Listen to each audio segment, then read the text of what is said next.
Om Swastiastu.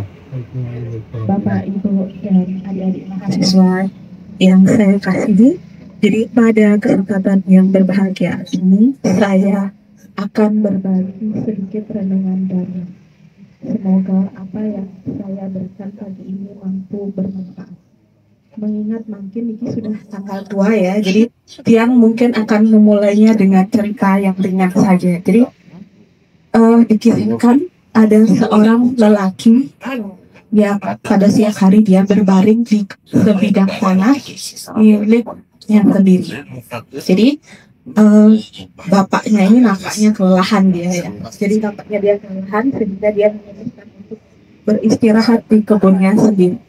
Saking kelelahannya, jadi tidak perlu waktu lama bapak ini langsung tepar ya. Jadi, nah selang beberapa lama datanglah seorang perampok.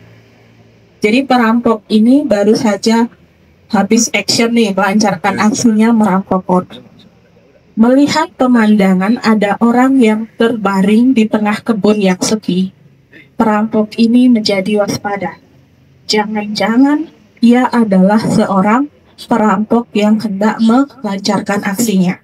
Jadi sang perampok memutuskan untuk siap siaga dengan senjatanya.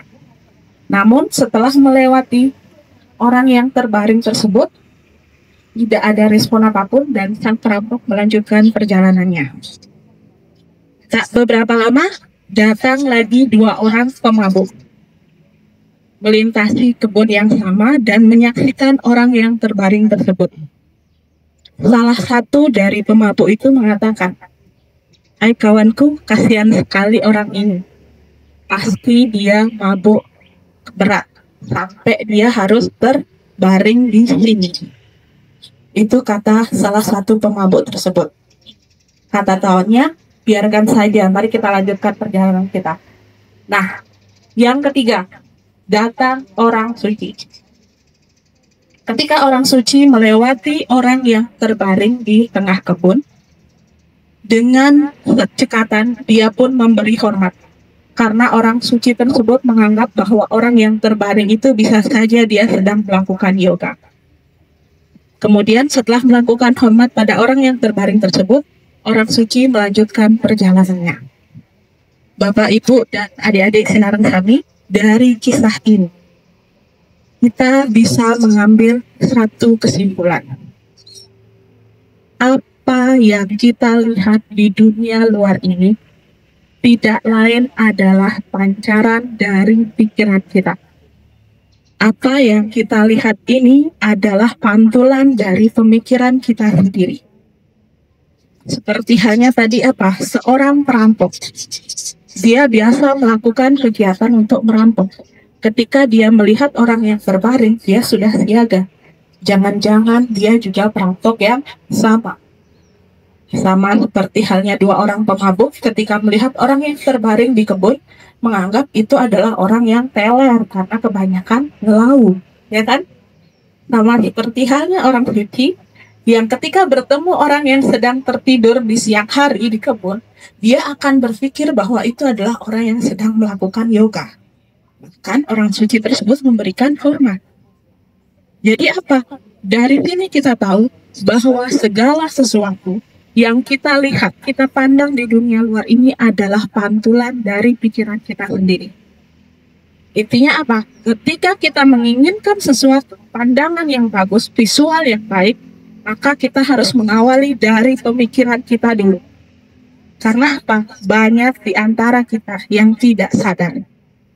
Banyak di antara kita yang tidak sadar bahwa bahwa pikiran yang mempengaruhi diri kita. Seperti apa berpikir, pemikiran kita itu mempengaruhi siapa kita. Dalam kitab Sarasamudjaya Sloka 80 disebutkan, "Apang ikang manah ngarannya, ya ika wetning indriya, meprawerti teye ring sube asube karena. Matangnya ikang manah juga prihan kaharetannya lakare."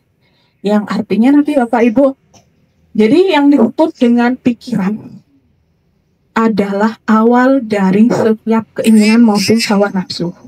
Dan semua ingat itu akan terwujud di dalam perbuatan baik ataupun buruk. Maka dari itu, hal yang pertama kita upayakan adalah pengendalian pikiran. Dari pemikiran yang positif, pemikiran yang baik akan memberikan pantulan yang positif terhadap diri kita. Dalam hal pengendalian pikiran, Bapak Ibu, ada 3 hal yang perlu kita perhatikan. Dalam Sarasa 7, Sloka 74, ya. Jadi dalam kitab Sarasa 7, Sloka 74 sudah dijelaskan 3 hal dalam pengendalian pikiran. Yang pertama, jangan iri dan dengki terhadap kepemilik orang lain. Jangan sekali-sekali kita berpikir kepunyaan orang lain. Yang kedua nanti Bapak Ibu, jangan gemas, berniat jahat, berprasangka buruk terhadap orang lain. Dan yang ketiga, perlu ditanamkan dalam pemikiran kita sebuah keyakinan bahwa hukum karma bala itu nyata adanya. Itu adalah 3 hal yang perlu kita perhatikan dalam hal pengendalian pikiran. Ketika kita menginginkan hal yang baik, kita sering berdoa, ya kan Bapak Ibu, Om Anugerah Yantu Wiswata. Semoga pemikiran yang baik datang dari segala penjuru. Tetapi kita lupa bahwa pemikiran yang baik datang diawali dari pemikiran kita yang baik. Maka dari itu, mulai hari ini, mari kita sama-sama menggunakan pikiran kita dengan sebaik mungkin. Itulah yang disebut dengan mano sakti, kekuatan dari pikiran. Demikian yang bisa saya sampaikan. Apabila ada hal-hal yang tidak berkenan atau mungkin ada kesalahan dalam penyampaian saya mohon maaf dan saya mengucapkan terima kasih atas perhatiannya. Akhir kata yang tutup dengan para